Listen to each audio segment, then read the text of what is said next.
موٹاپے کو کم کرنے کے لیے اصل میں کھانا کیا ہے؟ کوئی کہتا ہے یہ کر لو، کوئی کہتا ہے وہ کر لو، کوئی کہتا ہے چیا سیڈ لے لو، کوئی کہتا ہے میں نے آج کل واک چھوڑی ہوئی ہے، کوئی کہتا ہے میں تو جی براؤن بریڈ کھاتا ہوں، میں تو یہ کھاتا ہی نہیں ہوں۔ تو اصل میں اس میں طریقہ کیا ہونا چاہیے؟ بسم اللہ الرحمن الرحیم۔ میرا نام ڈاکٹر سعید احمد ہے۔ میں 40-45 سال سے پرائیویٹ پریکٹس کر رہا ہوں، اور میں یہ شروع میں ہی بتا دیتا ہوں کہ میرا وزن آج سے 3 سال 2.5 سال پہلے جب یہ میں نے پروگرام سیکھا تو میرا وزن 122 کلو تھا، اور اب آج کل ہم الحمدللہ 68-70 کے درمیان رہتا ہے۔ تو میں نے کیسے کم کیا، یہ میں آپ کو آج بتانا چاہتا ہوں یا کرنا چاہتا ہوں، جو کہ سائنٹیفکلی پروو ہے، جس کا کوئی سائیڈ افیکٹ نہیں ہے، جو کس کا ہے پہلے میں نے خود سیکھا پھر اس میں، جیسا کہ میں پہلے بھی اپنی ویڈیوز میں بتا چکا ہوں کہ یہ بیسیکلی سٹارٹ ہوتا ہے ہائپر انسولینیمیا سے، یعنی آپ کی باڈی میں انسولین کی ضرورت یا اس کی سیکریشن زیادہ ہونا شروع ہو جاتی ہے۔ پہلے وہ آپ کا فیٹی لیور کرتی ہے، پھر وسرل فیٹ کرتی ہے، پھر موٹاپا کرتی ہے، اس کے بعد پری ڈائبیٹک اور پھر 400 کئی اور بیماریاں ساتھ شروع ہو جاتی ہیں۔ تو اصل میں روگ کیا ہوا یا وجہ کیا ہوئی؟ وہ ہائپر انسولینیمیا۔ نمبر 1 پر تو یہ ہم دیکھتے ہیں کہ ہائپر انسولینیمیا کو کم کیسے کریں۔ سب سے جس چیز کی ضرورت ہے اس کا استعمال ہی کم کر دیں، اس کی ضرورت کم کر دیں، سیدھی بات ہے۔ انسولین کوئی ضرورت جسم کو، باڈی کو اس وقت پڑتی ہے جب ہم کاربوہائیڈریٹ کھاتے ہیں یا پروٹین، صرف پروٹین وداؤٹ فیٹ کھاتے ہیں، تو اس وقت ہماری انسولین جسم کو اس کو ہضم کرنے کے لیے، میٹابولائز کرنے کے لیے، انرجی میں کنورٹ کرنے کے لیے انسولین کی ضرورت پڑتی ہے۔ تو اگر ہم یہ چیزیں نہیں کھائیں گے تو انسولین آٹومیٹیکلی نیچے آنا شروع ہو جائے گی، اور وہ جو انسولین ریزسٹنس ہے یا جس کو بے فائدہ انسولین ہم کہتے ہیں، جو کہ اپنا کام نہیں کر رہی، ہمیں اس کے بدلے میں باہر سے گولیاں، ٹیکے، دوائیاں، انسولین لگانی پڑتی ہے، اور وہ ہمیں اس کی ضرورت ہی نہیں رہے گی۔ تو سب سے پہلے یہ یاد رکھیں کہ ہماری روٹین کی جو غذا ہے وہ 80% یا اس سے بھی زیادہ وہ کاربوہائیڈریٹ ہے۔ اب کاربوہائیڈریٹ کیا ہے؟ آپ کہیں گے وہ تو نان، کلچا، روٹی، ڈبل روٹی، بوتل، جوس، دودھ، دہی، پھل، اس کے علاوہ بیکری کی تمام تر چیزیں، یہ ساری کاربوہائیڈریٹ ہیں۔ لیکن یہ کاربوہائیڈریٹ بھی 2 طرح کے ہیں۔ ایک کاربوہائیڈریٹ ہم کہتے ہیں جو الٹرا ریفائنڈ ہیں، جو بیکری سے ملتے ہیں، نان، کلچا یا سفید آٹے سے ملتے ہیں یا چاولوں سے ملتے ہیں، یا کیونکہ وہ الٹرا ریفائنڈ اس کو ہم کہتے ہیں کہ اس کو اتنا زیادہ پیسا ہوا ہے کہ وہ بالکل چینی شکر گڑ کی طرح ہو گیا ہے۔ وہ منہ میں رکھیں گے آپ کہتے ہیں جی اتنا بہترین فلاں بندے کا نان ہے یا فلاں دکان سے نان ملتا ہے، جو منہ میں رکھتے ہی گھل جاتا ہے، یعنی اس کو چبانے کی ضرورت نہیں ہے۔ میں نے پچھلے دنوں ایک بندے سے بات سنی کہ حضور نبی صلی اللہ علیہ وسلم نے فرمایا کہ جتنے دانت ہیں اتنی دفعہ آپ کھانا کو چبا کے کھائیں، تو اس میں اتنے زبردست فائدے ہیں کہ آپ اندازہ نہیں لگا سکتے کہ چبانے سے کتنے فائدے ہوتے ہیں۔ اگر ہم اس کو 10-20 دفعہ ایک نوالے کو چبائیں گے تو جو منہ کے اندر ہمارے 2 قسم کے ہارمون ہیں جو کہ ہاضمے کے لیے بہت ضروری ہوتے ہیں، ایم ایل ایز، اور دوسرا ایک ہارمون ہے جو کہ وہیں سے ہماری غذا کا ہاضمہ شروع ہو جاتا ہے، پھر وہ خوراک کی نالی کے ذریعے معدے میں جاتا ہے، اور اصل کام جو ہوتا ہے وہ ہوتا ہے لمبی آنت میں، چھوٹی آنت میں، اسمال انٹسٹائن میں۔ وہاں سے جو ہے تمام اس میں منرل، وٹامن اور باقی چیزیں جو ہیں وہ ایک سائڈ پہ ہو جاتی ہیں، خون پہ چلی جاتی ہیں، اور دوسری چیزیں جو ہیں وہ بڑی آنت سے ہوتے ہوئے فضلے کی شکل میں باہر نکل جاتی ہیں۔ تو ہم اپنے واپس آتے ہیں کہ ہمیں کھانا کیا چاہیے۔ 2 چیزیں رکھنے ہیں آپ، ایک تو یہ چیزیں چھوڑنی ہیں آپ نے یا بالکل کم کرنی ہے۔ اگر آپ ایک نوالا یا ایک بائٹ آپ ڈبل روٹی کی کھائیں گے، براؤن بریڈ کی بھی کھائیں گے، تو اسی وقت جب منہ میں ہی جائے گی نا تو فوراً آپ کا پینکریاس جو ہے انسولین سیکریٹ کرنا شروع کر دے گا۔ یا ایون کہ آج کل بڑا ہے کہ یہ 0 کیلریز ہے یا آرٹیفیشل سویٹنر ہے، جس طرح کے کینڈل ہے یا اس طرح کی چیزیں ہیں، سٹیویا ہے، اس کا بڑا چرچا ہے سوشل میڈیا پہ۔ جو ہی آپ کے منہ میں اس کی مٹھاس شروع ہو جاتی ہے تو فوراً ہائپوتھیلمس میں سگنل جاتے ہیں، ہائپوتھیلمس فوراً ہمارے پینکریاس کو کمانڈ دیتا ہے کہ کوئی میٹھی چیز یعنی کاربوہائیڈریٹ آ رہا ہے زبردست، تو تم انسولین کو اپنی خارج کرنا شروع کر دو۔ تو جب سٹیویا یا اس طرح کی آرٹیفیشل آتی ہے تو آگے کاربوہائیڈریٹ تو ہوتا نہیں ہے، تو ایک طرح سے ہم اپنے ہائپوتھیلمس کو یا دماغ کو چیٹ کر رہے ہوتے ہیں۔ وہ انسولین جو نکل رہی ہے اتنی زیادہ، وہ کھانے سے وہ کہاں جائے گی، وہ آپ کو نقصان دے گی۔ تو ایک تو یہ چیزیں بند کرنی ہے آپ نے، اور دوسرا جو ہے آپ نے جو انسولین بڑھی ہوئی ہے اور جو آپ کی فیٹ بڑھی ہوئی ہے اس کو کیسے کنزیوم کرنا ہے، اس کا بڑا آسان طریقہ ہے۔ آسان طریقہ اس طرح میں کہوں گا کہ آپ نے اپنے جسم کو اس طرح کر کے ٹرین کر لینا ہے کہ آپ نے 18 گھنٹے کچھ نہیں کھانا۔ آپ نے کھانا جو ہے صرف 5 یا 6 گھنٹے کی ونڈو رکھیں، اس کو ہم کہتے ہیں ایٹنگ ونڈو، اور جو باقی 18 سے 20 گھنٹے ہے اس کو ہم کہتے ہیں فاسٹنگ ونڈو۔ طریقہ اس کا بڑا آسان ہے کہ اگر آپ بریک فاسٹ کرتے ہیں 8 بجے، بریک فاسٹ کا مطلب ہے کہ روزے کو توڑنا، یہ دیکھیں، لیکن اس کا ٹائم نہیں پتا، ہم اپنا ٹائم خود بنائیں گے۔ اگر آپ 8 بجے بریک فاسٹ کرتے ہیں تو اس کو آپ 2 3 4 دنوں کے لیے یہ ذہن میں بنائیں کہ میں نے 10 بجے کرنا ہے۔ پھر اگلے 3 4 5 دنوں میں اپنی باڈی کو ٹرین کریں کہ میں نے اس کو 12 بجے پہ لے کر جانا ہے۔ پھر اس کو ٹرین کریں کہ میں نے پہلا کھانا جو ہے وہ 2 بجے کھانا ہے۔ ظہر کی نماز پڑھ کے جو مسلمز ہیں ان کے لیے یہ بڑا آسان ہے کہ وہ جو ہے وہ اس کے ہیں کہ جو میں نے 2 بجے کھانا ہے پہلا کھانا۔ اب ہم اس کو ترتیب سے اس کو چینج کر دیں گے۔ اب آخری کھانا، ایک کھانا ہم تھوڑا بہت جو بھی ہے اس کو بریک فاسٹ کر لیں، لنچ کہہ لیں، وہ 2 بجے لیں گے۔ پھر دوسرا کھانا 4 بجے، 4 بجے 5 بجے لیں گے۔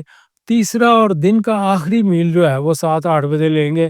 اس کے بعد 8 بجے کے بعد اگلے دن 12 2 بجے تک اگر ہم یہ وقفہ کریں، اور اس وقفے میں کیا کرنا ہے یہ بھی میں آپ کو بتاؤں، اس میں کیا کر سکتے ہیں، کیا لے سکتے ہیں، تو یہ ہمارا ایٹنگ ٹائم جو ہے وہ 5 سے 6 گھنٹے ہو جائے گا، اور جو فاسٹنگ ٹائم ہے اس کو وہ ہمارا 18 سے 20 گھنٹے ہو جائے گا۔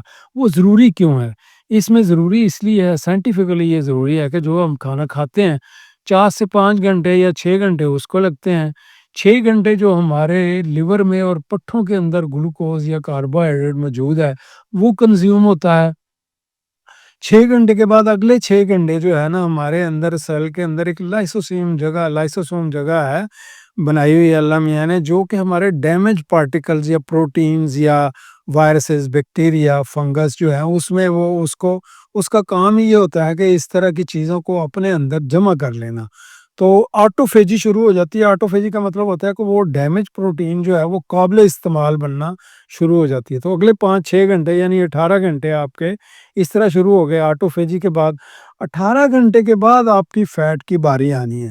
وہ جو بڑا ہوا مٹکا ہے نا آپ کا، اس میں جو فیٹ ہے نا اس کی 18 گھنٹے کے بعد وہ شروع ہونا ہے۔ اس کے بعد آپ کو جو ہے نا آپ کا کیٹونز آنا شروع ہوں گے، بلڈ میں بھی اور یورین میں بھی اگر آپ چیک کرنا شروع ہوں تو وہ پھر وہ برن ہوتی ہے۔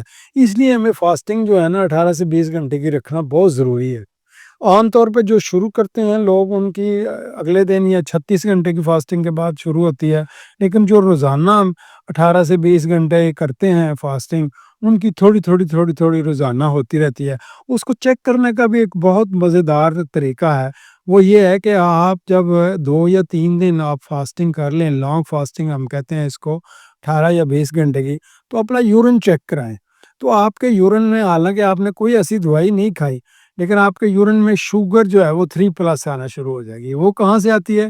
یہ بھی ہے ہماری باڈی آٹومیٹیکلی جو ہے یہ وہ چینج ہو جاتی ہے، جو ایکسٹرا شوگر ہے اس کو پیشاب کے ذریعے باہر نکالنا شروع ہو جاتی ہے۔ خون میں آپ کی شوگر جو ہے وہ کم ہونا شروع ہو جاتی ہے، لیکن وہ پیشاب میں بڑھتی جاتی ہے، اور ساتھ ہی کیٹون آنا شروع ہو جاتے ہیں۔ اس کی وجہ کیا ہے یہ میں نیکسٹ ابھی کسی دن آپ کو یہ بتاؤں گا۔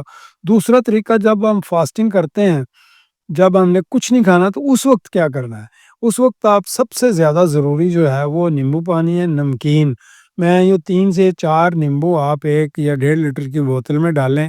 کوشش کریں کہ پلاسٹک کی بوتل استعمال نہ کریں، یا اس کو اسٹیل کے برتن میں یا چینی کے برتن میں، اور سب سے بیسٹ ہے شیشے کی بوتل میں جو ہے وہ ڈالیں، تھوڑا سا نمک ڈالیں اور 4 نیمبو ڈال دیں۔ نیمبو جب نچوڑ لیں تو اس کا چھلکا بھی جو ہے وہ اسی میں ڈال دیں، کیونکہ جب وہ تھوڑا سا کڑوا لگے گا نا آپ کو، تو وہ بیسیکلی وہ پوٹاشیم ہوتا ہے جو کہ آپ کے بلڈ پریشر کو لو کرتا ہے۔ تو آپ کو ایک نہیں کئی فائدے ملیں گے، وٹامن سی بھی ملے گا، فائبر بھی ملے گا، اور بے شمار باقی چیزیں۔ آپ کے جو معدے کا ایسڈ ہے وہ بھی وہ لیمن سے بڑھے گا، تو معدے کا ایسڈ بڑھے گا تو آپ کی پروٹین اور فیٹ ہضم ہوگی۔ ایک تو یہ آپ نے کرنا ہے۔ دوسرا آپ نے کرنا ہے، جب صبح اٹھیں تو گرین ٹی لے لیں، لیکن اس میں آپ نمک تھوڑا سا ڈال سکتے ہیں، گڑ، شکر، چینی اور دودھ نہیں ڈالنا۔ بلیک ٹی لے لیں، بلیک کافی لے لیں، 1 کپ لے لیں، یا عام طور پہ میں اپنے مریضوں کو کہتا ہوں ادرک کی چائے بنا لیں۔ یہ تھوڑا سا ایک انگلی کے برابر ادرک لیں، اس کو باریک کاٹیں، 2 کپ پانی ڈالیں، جب 1 کپ پانی رہ جائے تو اس میں ہلکا سا نمک ڈال کے پی لیں، چائے کی طرح اس کو بھی پئیں، یا پھر آپ دار چینی یا سینمن کی ٹی بنائیں۔ یہ دونوں چیزیں جو ہیں یہ آپ کی جو انسولین ریزسٹنس ہے اس کے لیے انتہائی فائدہ مند ہے۔ ایک چوتھی چیز یہ ہے apple cider vinegar. Apple cider vinegar ایک تو یہ سرکہ جو ہے ہم بازاری کیمیکل والا ملتا ہے، یہ نہیں ہے، یہ فرمنٹڈ فوڈ ہے، یہ آپ استعمال کریں۔ اس کو 2 چمچ آپ ہر کھانے سے پہلے بھی لے سکتے ہیں ضرورت کے مطابق، یا کچھ نہیں ہے تو 1 گلاس پانی میں ڈال کے 1 یا 2 چمچ ڈالیں، نیمبو پانی کے ساتھ بھی استعمال کر سکتے ہیں۔ لیکن جب آپ نے ایپل سائڈر وینیگر پینا ہے یہ احتیاط کریں کہ اس کو آپ نے سٹرا سے یا پائپ سے پینا ہے، ورنہ آپ کے دانت کالے ہو سکتے ہیں، اس کا انیمل خراب ہو جائے گا، پھر دوبارہ ٹھیک نہیں ہوگا۔ دوسری بات، آپ نے اس کے علاوہ آپ نے جب پہلا کھانا کھانا ہے نا تو کوشش کرنی ہے اس سے پہلے سیلڈ کھائیں، اور سیلڈ میں آپ سیلڈ کے کون کون سی چیزیں ہیں جو استعمال کر سکتے ہیں۔ عموماً ہم جب سیلڈ کا نام لیتے ہیں تو اس میں کھیرا اور وہ سلاد کے پتے ہی آتے ہیں، ایسا نہیں ہے۔ ہری مرچ ہے، پیاز ہے، ٹماٹر ہے، شملہ مرچ ہے، بروکلی ہے، بند گوبھی ہے، سفید گوبھی ہے، گاجر ہے، مولی ہے، چکندر ہے، ریڈ مولی ہے، شلجم ہے، اس کے علاوہ آئس برگ ہے، سلاد کے پتے ہیں، چکندر ہے۔ یہ ساری چیزیں آپ کچی کھا سکتے ہیں، تو ان میں سے کوئی 2-3 لے لیں، 2-3 کو بریک کاٹیں، اس میں ابلے ہوئے سفید چنے ڈال لیں، اس میں آپ تھوڑا سا ابلا ہوا جو ہے چکن ڈال لیں، یا کوئی اور لوبیا وغیرہ ہے تو وہ ڈال لیں، اس کے اوپر چاٹ مسالہ ڈالیں، اور اس میں آپ 10 سے 15 بادام چھلکے کے بغیر بھی ڈال سکتے ہیں، 4 سے 5 اخروٹ بھی ڈال سکتے ہیں، آپ میں مٹھی بھر پستہ بھی اس میں ڈال سکتے ہیں۔ یہ بھی ضروری ہے کیونکہ اس کے اندر بھی ہمیں جو چیز ملے گی نا اومیگا 3، جو ہماری خون کی نالیوں کو، دل کے خون کی نالیوں کی صفائی کے لیے اومیگا 3 بہت ضروری ہے، وہ بھی آپ کو وہاں سے مل جائے گا، ڈرائی فروٹ سے ملے گا آپ کو، آلیو آئل سے ملے گا، زیتون کے تیل سے ملے گا۔ تو یہ دونوں چیزیں کریں، یہ آپ کا دوسرا کھانا یا پہلا کھانا ہو گیا۔ تو دوسرا کھانا آپ 4 انڈے لیں زردی سمیت، دیسی گھی میں پکائیں، اگر دیسی گھی خالص نہیں ملتا تو سرسوں کا تیل میں پکا لیں۔ کوشش کریں 100% کہ جو بازاری تیل ہے الٹرا ریفائنڈ سیڈ آئل اس کو ہم کہتے ہیں، اس سے محفوظ رہیں۔ اس کو اگر مجبوراً بھی کھانا پڑے تو بہت تھوڑا کھائیں، اور رات کا کھانا وہی کھائیں جو گھر میں آپ کے پکتا ہے۔ کوشش کریں اس کے ساتھ روٹی چاول نہ کھائیں، باؤل بھر کے سبزی کھائیں، بڑا گوشت کھائیں، 2 سے 3 بوٹیاں کھائیں، اور وہ بچیاں جن کو پی سی او ایس ہے وہ بڑا گوشت تھوڑا سا احتیاط سے کھائیں، بڑے گوشت کا قیمہ کھائیں۔ بیسٹ جو گوشت ہے نا وہ ہے بڑے گوشت کی کلیجی، جس کو ہم بڑا برا سمجھتے ہیں یا اس کو حقارت کی نظر سے دیکھتے ہیں۔ تو اگر اپنا یہ ڈائٹ پلان کریں اور اسی طرح کریں تو آپ کا وزن انشاءاللہ آہستہ آہستہ آہستہ کم ہونا شروع ہو جائے گا، اور آپ بھی میری طرح سمارٹ لکنگ ہو جائیں گے، وزن 68 کلو پہ لے آئیں گے۔ میں نے حالانکہ اپنے قد کے حساب سے تھوڑا سا میرا وزن کم ہے، تو میں نے کم اس کو لوور سائڈ پہ رکھا ہوا ہے، ہائی سائڈ پہ نہیں رکھا ہوا۔ آپ بھی اس پہ کوشش کریں، ہمت کریں۔ آخری چیز جو میں بتانا چاہتا ہوں وہ ورزش ہے۔